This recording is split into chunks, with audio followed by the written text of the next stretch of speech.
Hi folks, this video is intended for my guitar students, my primary guitar students over the lockdown period, so that we're still getting hopefully a little bit of guitar practice involved here.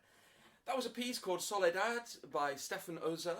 A Soledad is a kind of flamenco dance.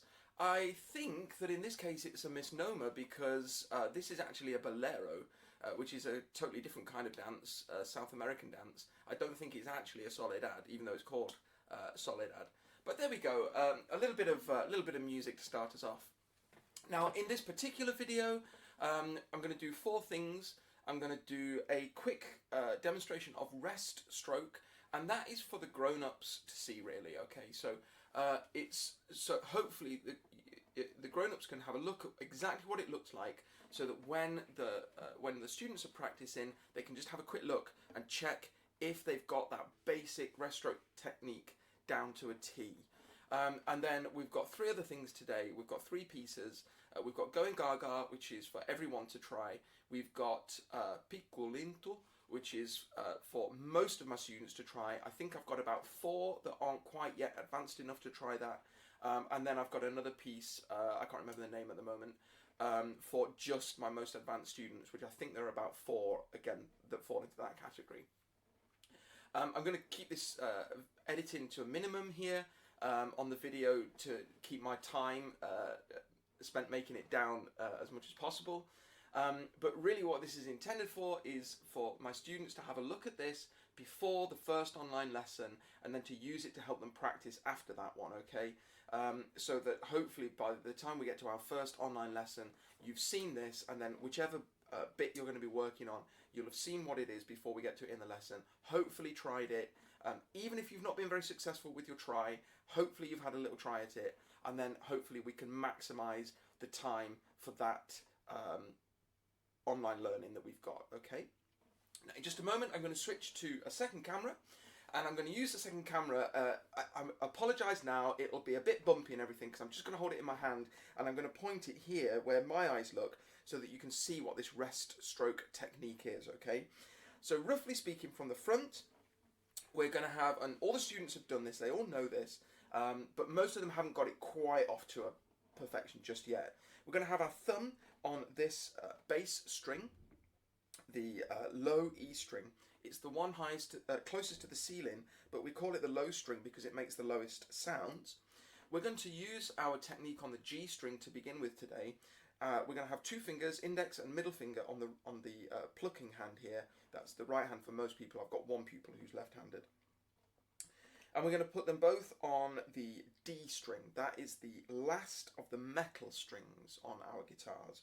We're going to lift each finger up at a time, one at a time. We're going to place the finger on the G string, that's the first plastic one, and we're going to let it trip off back to where it came from. Now, as we do this, it's quite a small movement. The finger is quite straight, and as you look down, it looks like your finger is coming in.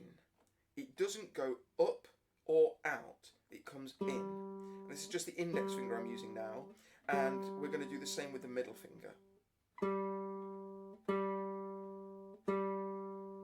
And when we have both of those going well, we're going to alternate between each finger. Index, middle, index, middle, index, middle. Okay. I'm going to switch to the second camera so that you can see this from where I'm seeing it. Okay, back in a tick.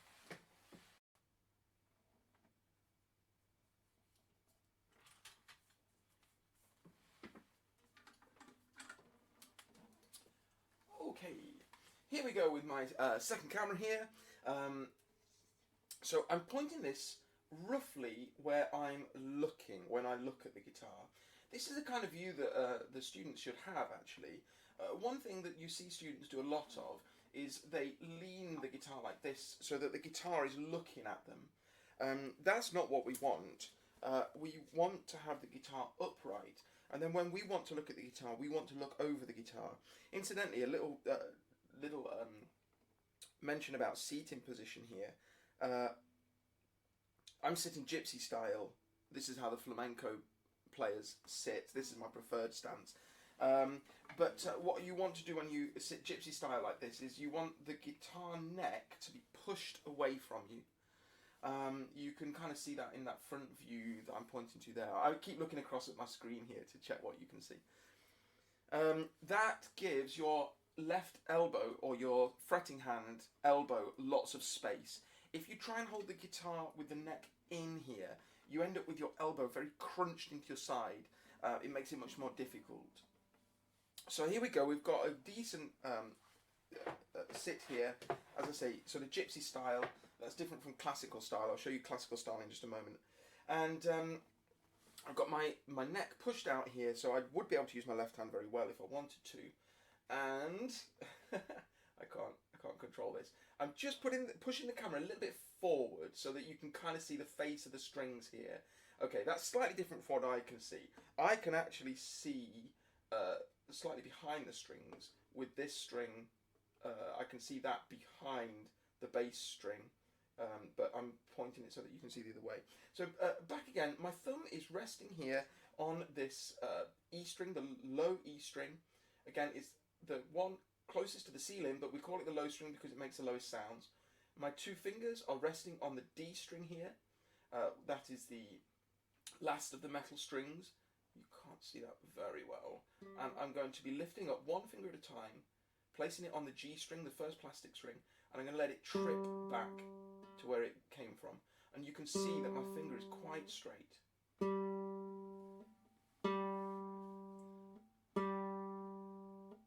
There's index finger there. You can see that quite well. Middle finger, you can't see that as well because it's obscured by my index finger, but this is the position, and you can kind of see I'm making a little, almost like a triangle between my index finger and my thumb. If I move my thumb away, you can kind of see the middle finger a bit better. I'm struggling to make you be able to see that there. And if I move my index finger away, you can kind of see the middle finger a bit better too. And you look again, the finger is very straight. When we alternate the two, I call that walking fingers for my younger students, or it's just rest stroke. It's called rest stroke because your finger comes to rest on the lower string. So when we're alternating these two fingers here, we're going index, middle, index, middle, index, middle, index, middle. Okay, I'll see if we can get a slightly different view there. Index, middle. And then if I come back to where my eyes would be, I can't control the camera. You can sort of see there my thumb is almost on the other side of the fingers there. Index, middle, index, middle, index, middle. Okay, so I'll just switch back to the one camera. Okay, again, this bit is really for the grown-ups, okay? Just so that you know what you're looking for when you see your youngsters practice. I just want to demonstrate that seating position one more time. So here I am. This is a sort of gypsy position. I actually have a footrest here with my right foot on it. Or alternatively, and the children will see me sit like this with one leg crossed. You see the flamenco players sitting like that. And again, the head of the guitar is pushed out. I've got lots of room here for my elbow. The guitar is straight. I can't really see the right hand here at all, but I can look down the neck here and get a pretty good view here of my fretting hand.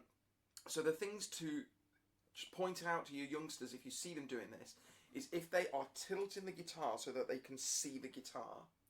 And what that means is when you come to use your left hand, you end up, if I show you the side here, you end up having to push your left hand very, very far forward, and you get a very unnatural angle in your left wrist here, your fretting wrist, I should say. When we have the proper position, with the neck pushed out, you can see that the angle of my wrist here is much more natural. Okay, the other position, this has to use a footstool. The classical position is to have the waist of the guitar resting on your opposite leg here, your left leg. All the same things happen. It's actually slightly better for your right hand because your fingers are more naturally perpendicular to the string. It's quite quite secure. Your neck is quite far away from your body, so again you've got lots of space on your left elbow here. Again, the wrist is at quite a natural position, and that's good too. It's for me. I don't know. I've never got on with that personally. I probably should make the effort one day. Mind you, I don't really play the guitar anymore. Okay, that bit was for the parents, for the grown-ups, so that you know what to look out for when you're looking at your students, when you're looking at your youngsters. We're going to get on now with stuff for the students. Okay, so first thing, students, is we're just going to do a short walking fingers warm-up. So what we've, if you've been looking along with your grown-ups there, exactly what you've just seen happen.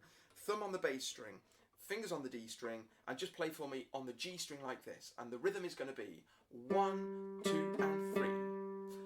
1, 2, and 3.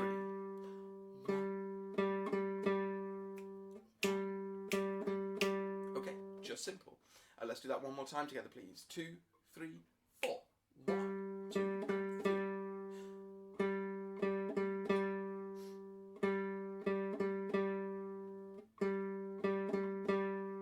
Okay, dead easy.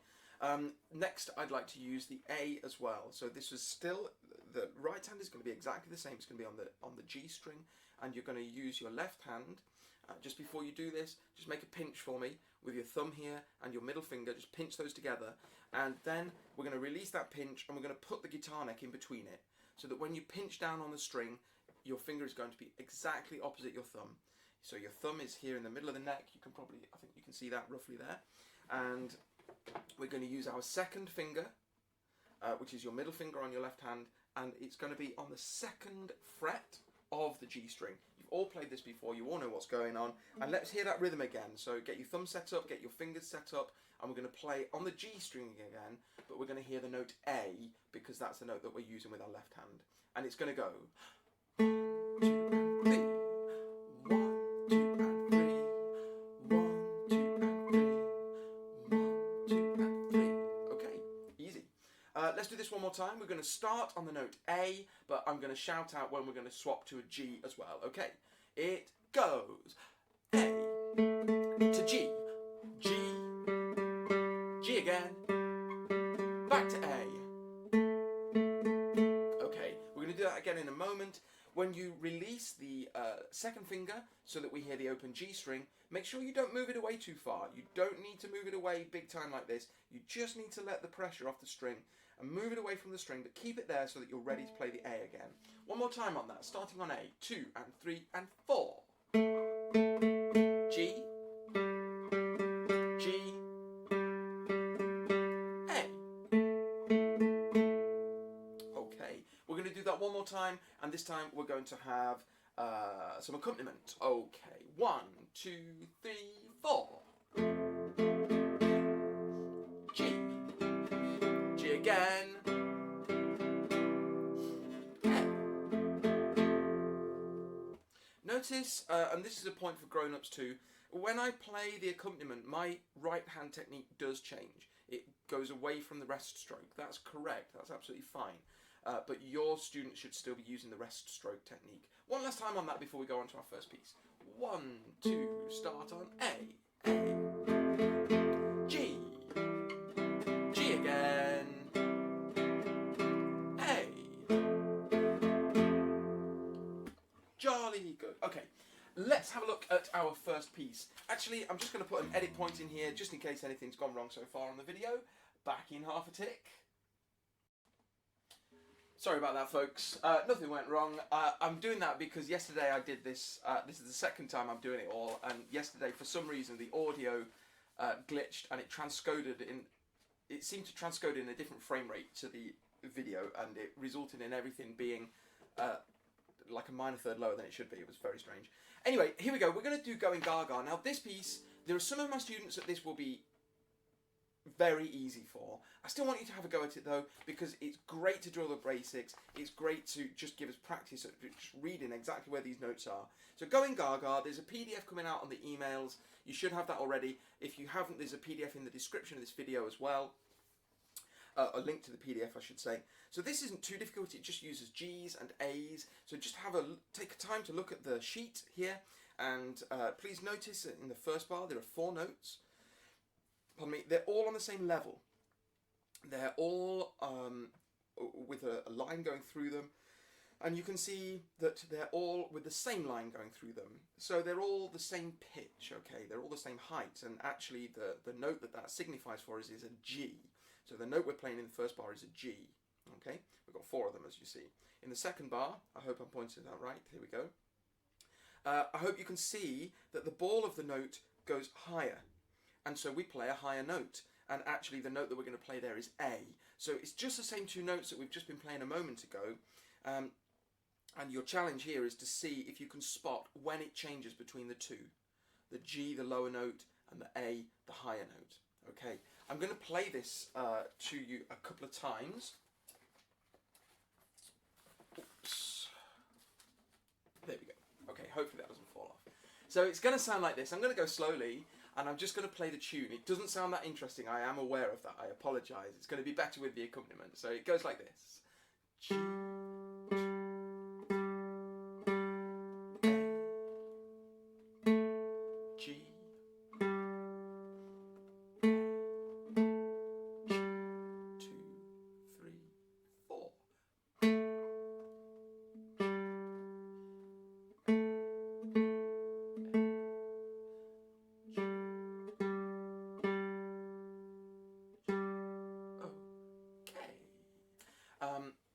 Now what I'd like you to do then is, if that's the right speed for you, I think for a lot of you it will be, pause the video, go back, try it along with that, okay? I'm going to do it one more time at a slightly faster speed for the slightly more advanced students. Same thing, 2, 3, 4.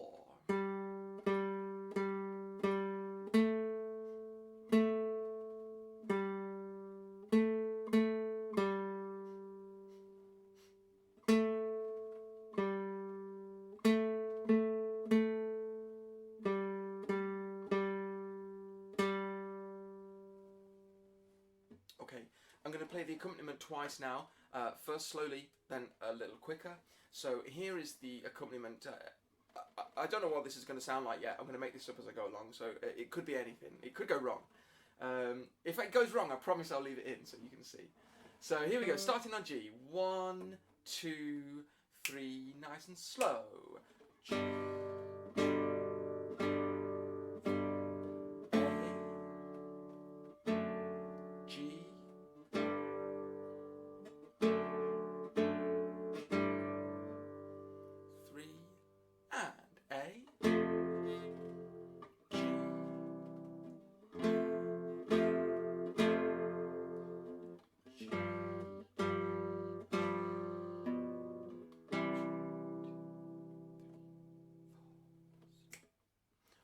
So that's a slow version. Again, if that's the right speed for you, pause the video, go back, have a go at it a few times.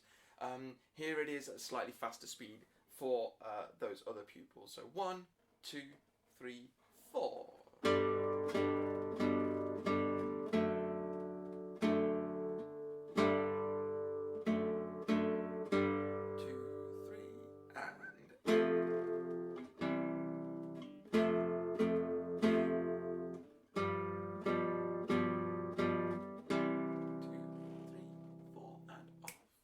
Jolly good.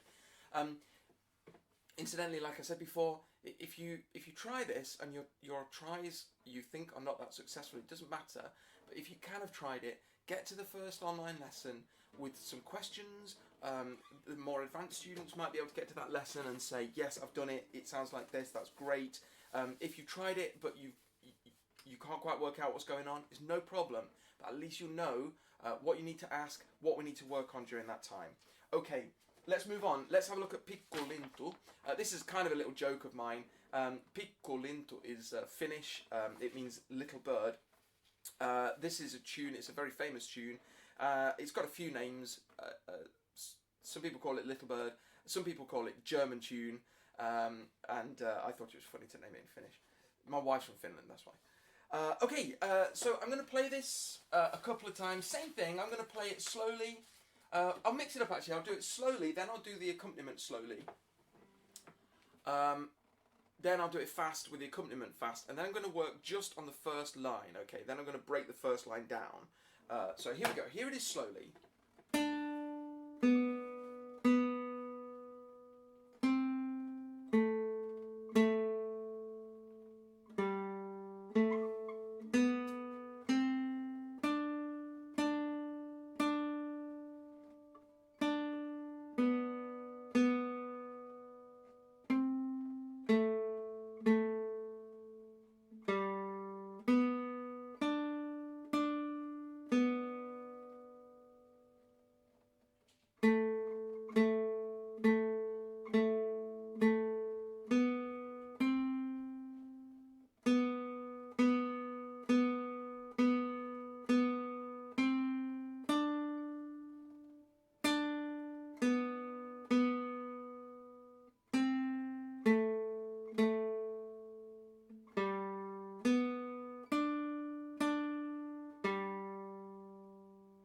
Okay, so there it is slowly, and here it is with the accompaniment at that same quite slow speed. 2, 3, 4.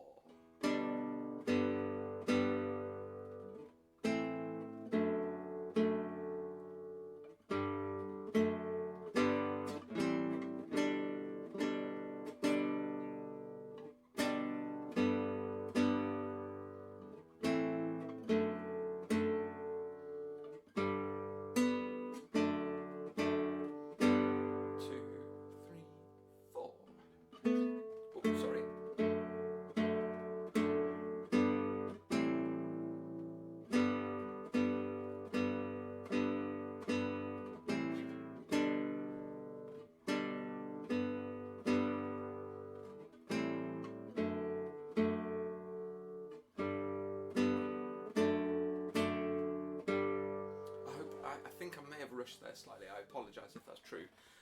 Actually, that's probably the best speed. I think I sped up there. I'm sorry. As I mentioned, I'm keeping this live, so when I'm making mistakes, I'm not bothering to go back and edit them out because it would just take too much time, I'm afraid. So I'll keep that. I won't bother doing it at a different speed. I've got, I think, 4 pupils. I think 2 in year 6, 2 in year 4, who I kind of assume will be able to arrive at their first online lesson and just be able to say, yes, I've pretty much done this. That's great. For everybody else, we're going to work just at the first line now, okay? Incidentally, I've got a couple of pupils who I know their parents play. If you want to accompany this, all I'm doing is following the melody a tenth below. That's all. So that kind of Paul Simon, Beatles, Blackbird Singing in the Dead of Night kind of thing, you know, that's all it is really. So that's not... if you want to accompany that, that's the kind of thing. Easy. Anyway, so yes, first line. Sorry folks, first line. Now what I'm going to do with this is I'm going to start on the last bar of the first line. This is a great way to practice, by the way. And then I'm going to work forwards, or backwards, is it? I don't know.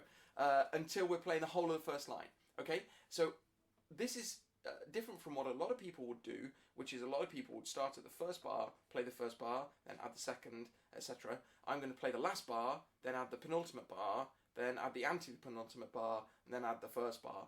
And the reason that this is a great way to practice is because it means that by the time you've done all 4 bars, you've done the last one more than the first. You get more and more confidence as you go along, instead of less and less confidence as you go along, which is what you would do if you started at the first bar and worked forwards. I hope that makes sense.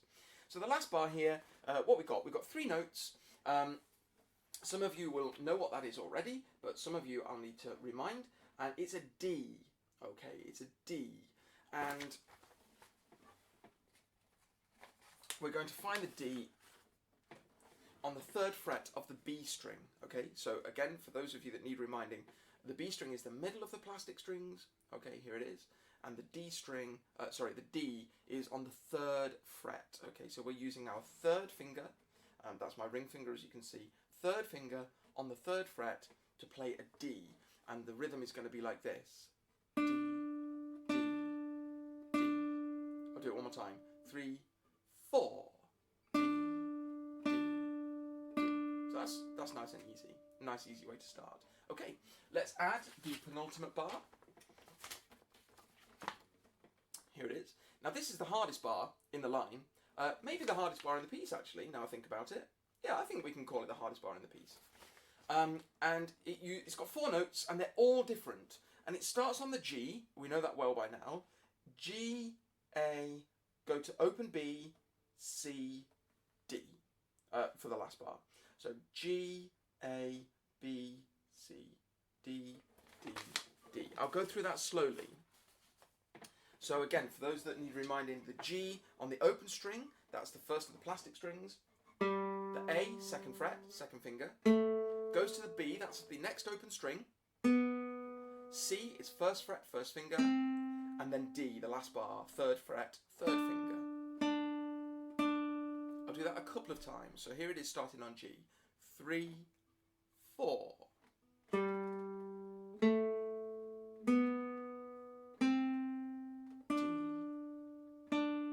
Again at that same slow speed. 3, 4. G, A, 2nd fret, B, open string, C, 1st fret, D, 3rd fret, D, D. For most of you, I think that will be fast enough. For those slightly more advanced students, here it is a little quicker. 3, 4.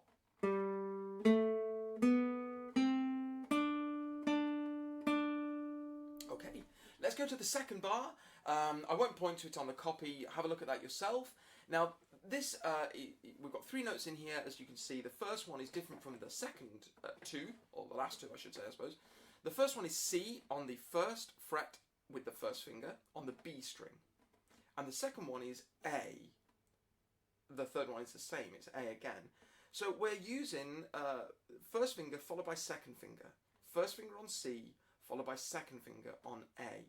So practice that movement. C, 1st finger on the B string, A, 2nd finger on the G string. One more time. C, 1st finger on the B string, A, 2nd finger on the G string. And the rhythm of this goes C, A, A. Okay. Now, when we've played that bar, I'm going to now play to the end. The next note is G in the following bar. You're going to lift your 2nd finger off, but you're going to keep it very close, because you need to get it straight back onto the A, like this. C, A. Going to G, G, back to A, B, open string, C, D. Okay, I'll do that one more time from the 2nd bar, the C. C,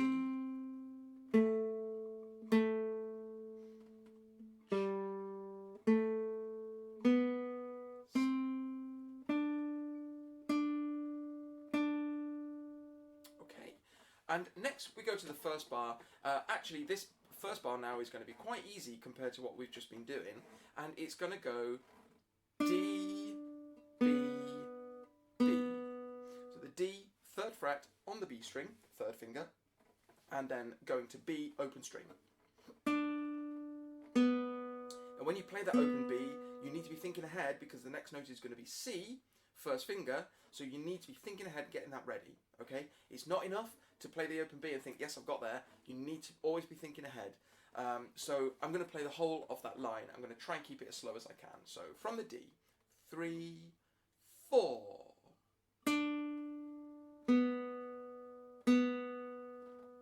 C, A, and then the hard bit. Concentrate here. G, A, B, C, D. Okay, so I'm not going to play that anymore. Please, what I'd love you to do is work with that as best you can. Same as I said before on the Going Gaga. If you arrive at the lesson having tried it but got nowhere, it doesn't really matter. Get there with questions. We'll probably spend a couple of weeks on just this first line. Actually, when we've done this first line, a lot of the piece is done, because some of it repeats, and a lot of the movements that we need for the rest of the piece are in here anyway. So work hard on that, please. I'm just going to put an edit point in here, just in case anything's gone wrong. See you in a tick. Okay, that seemed to work. Right, now for most of you that is it. The next bit is just for a handful of more advanced students. Again, if you can please have a look at this. that first bit, if you can get your grown-ups to watch that, if they've not watched it already, that would be great. Grown-ups, if you could just pop your eyes in every now and then when your youngsters are practicing, just check up on those basics for me, please. That would be wonderful. Youngsters, I've said this to you before in lessons, but I know how things go in one ear and out the other. Just a word about practice, okay? Don't expect to get any benefit from doing half an hour's practice before the day of your lesson. You won't get anything from it. What you need to do is to spread your practice out into little chunks. I'm not asking you to do loads and loads and loads of practice, okay? Half an hour, even 20 minutes, but half an hour's better, spread out over the week is all I'm asking you to do. It's not that much. Get your guitar out of its case. Put it up in the corner of the room so that you don't need to get it out of its case. If you see your guitar in its case, you'll go, I can't be bothered. If you see your guitar out of its case, you'll be much more likely to pick it up and actually get a bit of work done, okay? Make your first practice session the same day as your lesson. Please, please do that. If you have a lesson on Tuesday as normal, when I know that it's different now because it's all at home learning, but if we were at school, you get home from school, the first thing you do when you get home from school, get your guitar out, have 5 minutes, that's all you need to do, 5 minutes of practice. The reason that is so valuable is because the things that we've worked on are fresh in your mind and you can remember them. So that 5 minutes is actually useful. If you leave it for a few days, then by the time you come to do practice, you'll have forgotten what we did in lesson. And you'll spend the entire practice time trying to remember what you've done. And you'll spend maybe 20 minutes all in one go trying to remember what we've done and get nothing from it. So do the first bit of practice on that same day. That would be wonderful. It will refresh your memory. And then the next day, if you do another quick 5 minutes, you'll be able to remember it. And not only can you remember it, but you're refreshing your memory as well. That's the best way to practice. And if you can do 4 or 5 times over the week of 5 to 10 minutes, that's all I'm asking you for you to do, to add up to roughly 20 minutes, half an hour over the course of the week. That will make me a happy man. You'll get to each lesson remembering what we've done the week before, and we can move straight on rather than having to recap what we did the week before. Okay, so most of you are signing off now. Fantastic. A couple of you, my more advanced students, just have a little look at the next bit. The next bit's going to be quite short, and this PDF is for my more advanced students. It's called Si la noche hace oscura, which I believe means yes, the night is dark. I think it means yes, the night is dark, something like that. And there's a PDF in the description. You should have it on the email anyway. Here it is. It's quite a repetitive piece. The first 2 lines are the same. The last line is the same again, and the third line repeats. You can see at the start of the third line we've got this kind of double bar line here. We don't normally get a bar line at the start of the line, as you can see, but here we go. We've got a double bar line with like a colon after it, and that's a start of repeat section. When we get to the end of the line, I hope I'm pointing to the right bit. I am. We've got the double bar line there again. It's different from the bar lines at the end of the lines, most of the lines. It's more similar to the end of piece bar line, double bar line at the end there.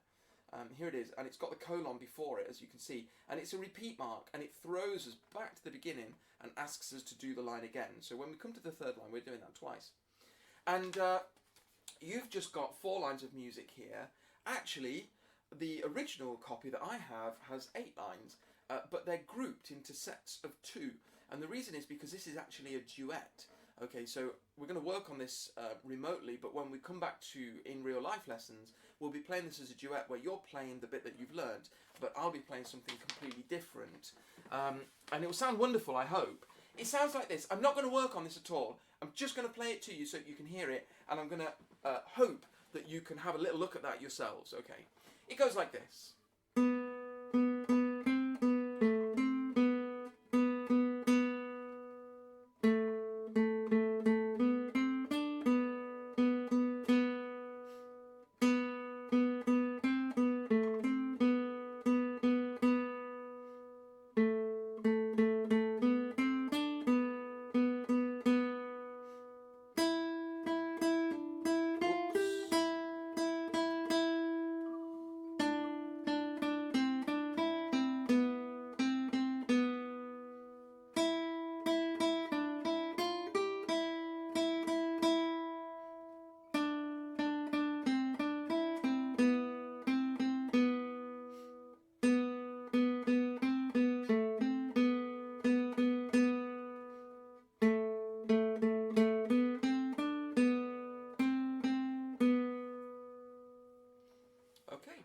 si la noche hace escura.